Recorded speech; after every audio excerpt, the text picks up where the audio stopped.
Yeah, this one for the archive right here. A $1 you already know what it is.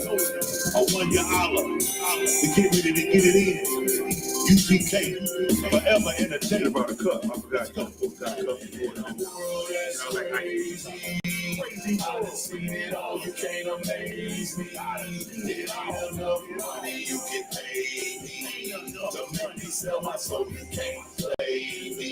You can't live in a world that's crazy. I done seen it all, you can't amaze me. If you have enough money, you can pay me. The money sell my soul, you can't play me. You can't play me. I'ma come through with the chopper. No, it ain't Burger King, but it's the Whopper. Yeah. I'm the maintenance man with the street sweeper. I'ma come by your block and mop up. You lacking my style, you wanna be me, don't try to attach it. Yeah. When I come through with the ratchet, I'm the quarterback, you the receiver, you catch it. Yeah, I'm toting them big guns, the ones with the booze on them. I'm a handyman. I fix the problem, go to your house and put the tubes on them. Yeah, he gon' learn to do it the right way. Yeah. It's I.S.U.P.K all day. Yeah. AR-15, split your wing, the Draco give you a ball fade. It's really the game. Don't get caught up in the fame.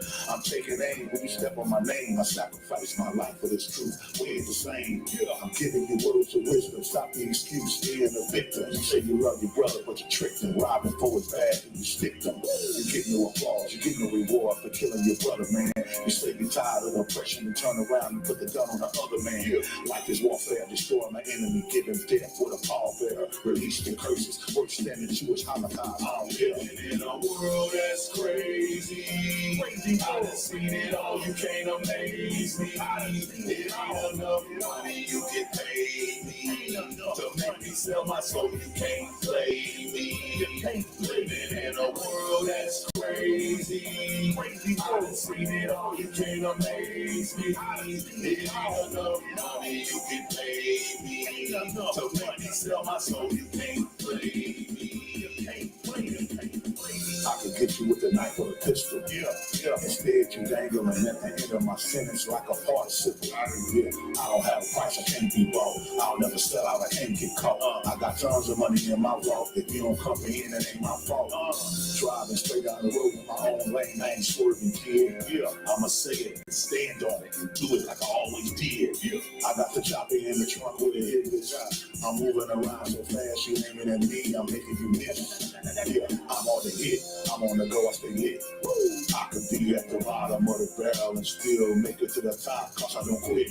I heard all the lies, I wasn't surprised, I even too sad. Yeah, people never tell the full story, just parts of it to make you look bad. Right, blood on my lead, yeah, blood at the root. Yeah, niggas hanging from trees, yeah, that strange fruit. It's war time and I know it, we're living in revelation, that's prophecy. Ain't no stopping me, revealing the true color of Christ and America's hypocrisy. In a world that's crazy. I done seen it all, you can't amaze me. If you have enough money, you can pay me. The money sell my soul, you can't play me. You can't live in a world that's crazy. I done seen it all, you can't amaze me. If you have enough money, you can pay me. The money sell my soul, you can't play me. You can't play me.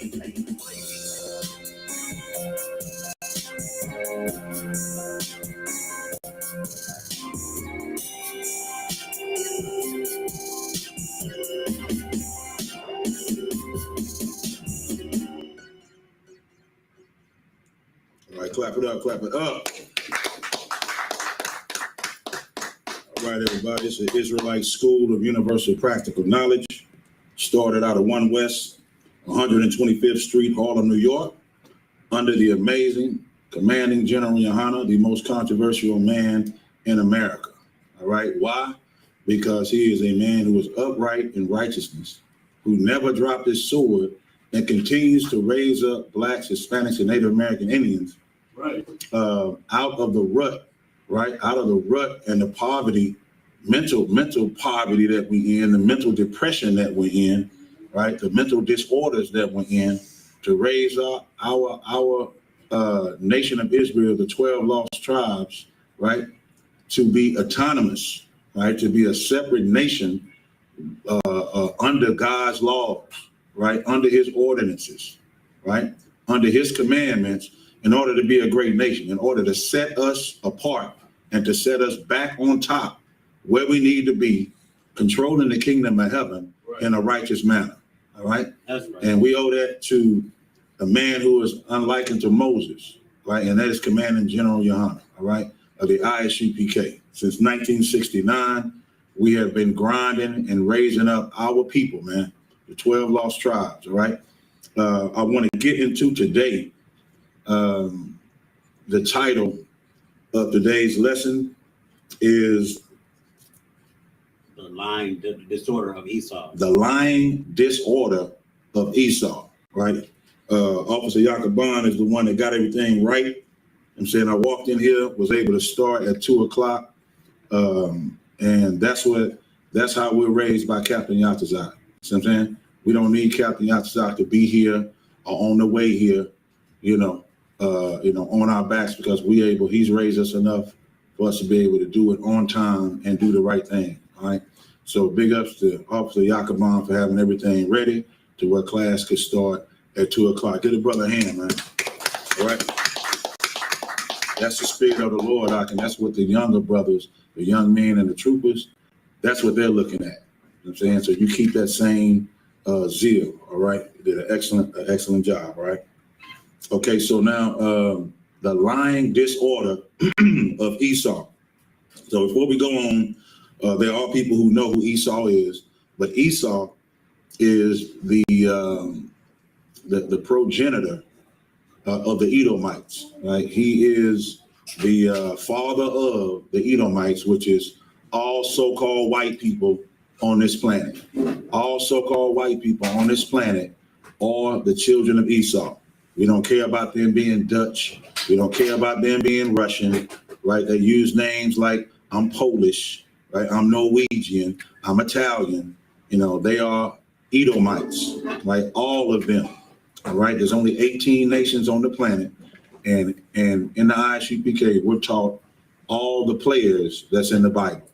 And once you learn all the players in the Bible, that Bible becomes a fantastic read after that, because then you're able to know who's on the offense, who's on the defense. Well, guess what? Every nation, all 17 nations are against the children of Israel. Okay. And what I'm about to go over today is something that kind of puzzled me, kind of baffled me, but I wasn't surprised, right? Baffled is like confused, kind of confused, wow, but I wasn't surprised, right? So we're going to get into one of these titles, right? And let me see, should I just go ahead and text these to your phone so you can have them on your phone? Okay, we'll go ahead and do that, and I'll go ahead and get that ready for you right now. Send those off so you can be able to start reading them. Okay, 1, 2, 3, 4, 5. I don't know how many is going to go the first time, because I sent a lot of them, right? Sir. Okay, but the majority of them you should be able to get. All right, let's see if all of these go. It's like 17 of them. All right. There go your name right there, Yahahanna. All right.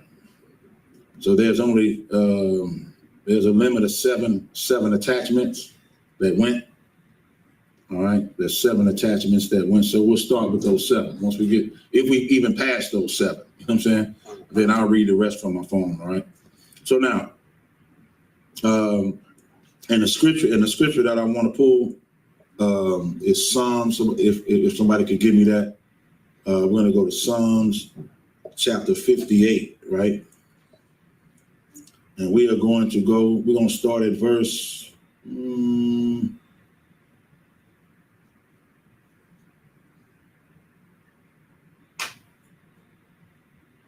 going to start at verse 2. And we're going to read verse 2 and 3. Okay, you want the scripture first, I don't want? Yeah, we're going to start off with the scriptures first, right? To set the backdrop to this, all right? And why Esau, who is all so-called white people, okay? I already went through that. You have to understand that a country, right? A city, a county, a state does not or a landmass for that matter, or geographical location on the earth. It does not determine your race. It does not determine your nationality.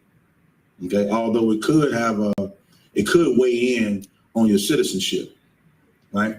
But it's not your nationality. All right. So, for example, Mexicans stay in Mexico, right? They're not Mexicans because they stay in Mexico. They're Israelites through their bloodline, right? Some people that stay in Rome, they might call themselves Europe or whatever. They might call themselves Italians, right? There's no such thing as a white Italian. That's a joke, right? So that landmass or that geographical location does not determine one's nationality, right? It's their father's seed. And there's only 18 nations on the planet. If you don't know, then I suggest that you get in class, come to class, ask all the questions that you want, right?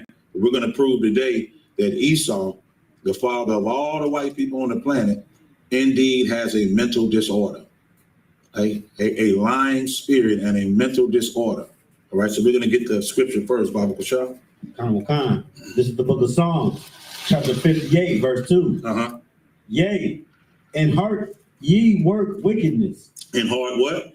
Ye work wickedness. So when you see heart in the Bible, heart is your mind. So in your mind, Esau, right, because he's the wicked on the planet. Who has deceived so-called blacks, Hispanics, and Native American Indians more than the so-called white man? More than Esau. Who has? I would like to know. Type it in. If you're in class live, type it in. Please give me someone who has robbed, stolen, and pillaged the Native American Indians more than the so-called white man. Please let me know. I want to know. All right. And I just got another precept waiting in the wings for that. I don't know whose book this is, but I'm finna precept it up. Okay. All right. So we got one right now. Okay. One, and we got Psalms. Give me just a second. Okay, so you can go ahead and read that scripture about Kashaf. Khan. Yea, weigh the violence of your hands in the earth. That's what he do, right? He weighs the violence of his hands in the earth, meaning he uses his sword, his military, right? He uses his sword, his military, to take over and attack and to seize property that's not his. That's what the so-called white man has done, and that's what the so-called white man is doing. It's the whole reason why he's in these different lands right now, right? Whether he's in Haiti, whether he's in Jamaica, right? He goes in and he does what to Haiti? What did he do to Haiti? He went in there because that oil is over there. They're rich. You know what I'm saying? Their land is rich. So they go over there and they assault and take everybody. They run games by going, what? Howdy. How you doing? They extend their hand, right? They extend their hand to try to be a cordial friend to you, right? When the white man is the oppressor. That's the reason why we live in the ghettos and I would say apartments, but we actually stay in compartments. We stay in compartments, meaning we're stacked on top of each other, right? We live in apartments compacted on top of each other. Right? Meanwhile, you have the wicked that live out in the suburbs, as they call it, right? And their house is far away from the next person's house. As a matter of fact, you have people who live on a ranch and they have different lambs and rams and bulls and cows and things like that. That's what the children of Israel had at first, right before they stole and pillaged the land. Now you got brothers and sisters who read the Bible, and when they see, oh, Abraham had farmland and he had this. In our mind, it's like, there's got to be some white folks. I don't have no animals. We don't have no farm. We don't have chickens laying eggs, right? All we got is AR-15s and 223s and bullets and Negroes dying from gun violence in the neighborhood. So they put the Bible down because they figure they don't have nothing to do with them, because we don't have no land. We don't have no animals. We don't grow our things properly. Meanwhile, you got a set of people, right, blacks, Hispanics, who are trying to eat right, eat grass-fed this, right? So they have a knowledge of what's going on, but they don't have the opportunity to have a ranch and to have their field. I'm not talking about going outside in your backyard and planting some vegetables. I mean, that's great, but that's not what I'm talking about. I'm talking about having a farmland, right? And we don't have that. You know why? we're going to prove that Esau, who was the father of the Edomites, of the white race today, the Luciferians, that's another word for the white race today, we're going to prove that he has a lying disorder, right? He has a mental disorder, a lying disorder. That's why you should not follow Esau, so-called white man, in nothing that he says or do. All right, continue to read. Verse 3. The wicked are estranged from the womb. Who is estranged from the womb? The wicked. The wicked is, who is the wicked? Let's get some, since we got some people in here. Who is the wicked? When it says the wicked are estranged, go ahead, somebody get a microphone. Is that the only microphone? Okay, yeah, pass that to the sister so when she speaks, make sure it's on, Baba Kusha. Okay, it's on, go ahead. The white race. The white race, give my hand. Listen, y'all, listen. The courage, that's how you know we're at the end times, because our women control a lot of the fear that's passed on to our little boys. And they don't want to tell you, you know, your mom used to get you ready for, for school and stuff like that, right? And what she tell you, she tried to say, listen, son, you're gonna have to get your mind right when you get this job. You got to go in there, be clean cut, and be careful what you say to them white folks, because this, that, and that. Our black women, Hispanic women today, they're not doing that today. You understand? They're not doing that, right? Right? Just hold up. Don't hold this part, sis. Keep it. Yeah. So they're not, telling us things to make us be fearful. All right, you go to that white man's job, you got to fit in now. You got to do, what's going on. We can either hide the truth or we can either expose the truth. When the I.S.U.P.K, we're going to expose the truth of what it is. Now, our sisters are now stepping up, stepping up and giving you the truth about what's really going on.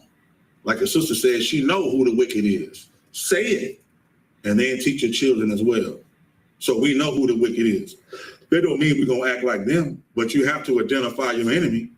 How you going to let the people seize your property, kill and ravish your people, then come back around and say, hey, everybody needs to calm down now. Everybody needs to get together. Stop. What's all the bickering and fussing about? The people fighting need to say, it's about you, slave master, who has a method to this madness, who has all of this crime going on, right, and we fight amongst each other. Now you're the judge sitting up high. You go to the courtroom, you're down there, and he's up here or she's up here, and yes, what seems to be the problem? I'm going to delegate authority. No, you don't need to judge Black, Hispanic, and Native American. Hold on a second. You don't need to judge Black and Hispanic and negative people, Native American people. You need to judge your own people, because Esau has failed miserably, okay, trying to judge and operate and rule over another people. He needs to worry about his own people and their own problems. Right. So I'm saying that's why what Martin Luther King did was devastating to us, because he did what? He integrated us back. And before we integrated, what did we have? Our own train station, our own bus lines, our own companies. We had our own everything that was separate from our enemy. The moment we integrated, because he had in his mind what? I want to sleep with white women. That's what he had in his mind, right? So he said what? Right. My people, I feel that I'm leading my people into a burning house. But before he said what? I have a dream. Yeah. What did he say? I'm gonna play. I'm bringing it out today. I'm gonna play what he played. I'm going to play live what he said, because people need to hear this. People need to hear it, and we're going to play it right now. Okay, we're going to play what Martin Luther King regretted saying. Right. This is why you have to roll with your own people. This is what he said. Right. This is exactly what he said. Listen to what he said. This is what he said. I have a dream. My 4 little children one day live in a nation where they will not be judged by the color of their skin, but by the content of their character. I have a dream. I must confess that that dream that I had that day has in many points turned into a nightmare. Now, I'm not one to lose hope. I keep on hoping. I still have faith in the future. But I've had to analyze many things over the last few years, and I would say over the last few months. I've gone through a lot of soul searching and agonizing moments.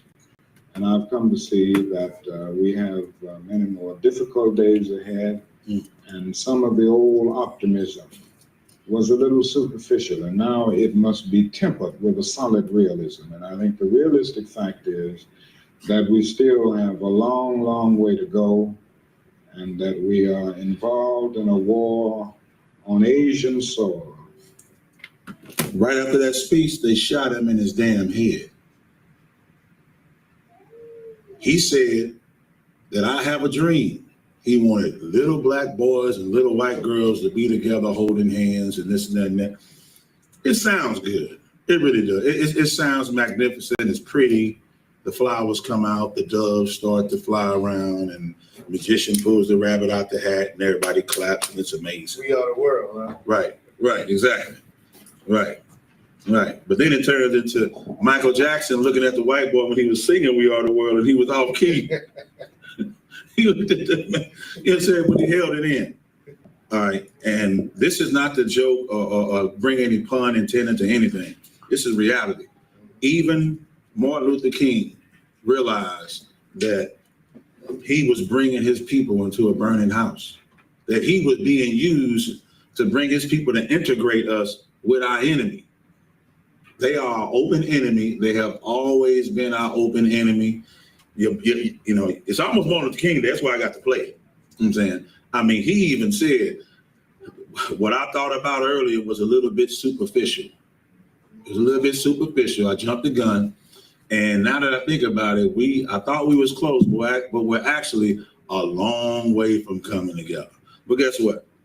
In the Israelite School of Universal Practical Knowledge under Commanding General YAHANNA, he says that we will always be a long ways away. We were never close, okay? And if you have any person from another nation, not just a so-called white man, coming to you trying to shake your hand, it is always a game, right? Because America gets their money off of the money that we spend on their beauty shops, on their restaurants, on their laundromats, right? On their convenience stores, right? It's all done on their, flea markets, right? We spend all of our money that never stays in our neighborhood roughly a couple of hours. Our money used to stay in our neighborhood a long time. Now it's a couple of hours, our money's gone. So what is a stimulus check? What is reparations? We don't have any businesses, right? We can't spend among ourselves. So they're gonna give us reparations. I don't care if they give everybody $7.1 billion. Give every Black, Hispanic, and Native Indian $7.1 billion. You're gonna take all of that and go buy it in white people neighborhoods. And there's no money coming in. It's only money going out. They don't teach you that in school, how to balance checks, how to open up a trust account, how to open up life insurance, and how to pay each one the other, right? You just put it in the savings and your money goes away. You got a question? Yeah, yes. Shalom, brother. Go ahead. Would you say that is why they destroyed Tulsa, Oklahoma, and Black Wall Street? Because you talk about we had businesses, and would that be the reason? Could you elaborate more? Right. Not only is that the reason, that's one of the main reasons. It wasn't just Tulsa, Oklahoma. Right. We had Tulsa in New York. We had Tulsa in California. Then we had Tulsa in Chicago. Right? They destroyed and bombed. Talking about they never went to war. They dropped bombs on Tulsa, Oklahoma. Here's the reason why. When Black, Hispanic, and Native Indian people work together and we only deal economically together, right? At that particular time, we were on the rise. We were at our height. We were at our apex as far as business and economy. Meanwhile, America's history books say that was the Great Depression. I'm saying? So, yes, they don't want us to work together. They don't want us to build together. That's why 2023, as people always say, If we open up a business, what are we gonna say? Man, it's the first black so-and-so to ever have a business. So you mean to tell me it's 200 years and we still saying the first black this and the first black that? They just did it on Good Morning America. Right. And we are the first black co-host. I'm like, damn, they did it again. Like, white people think that's a good thing, but it really says that we haven't went nowhere. And we're still a long, long way from getting to where we want to go.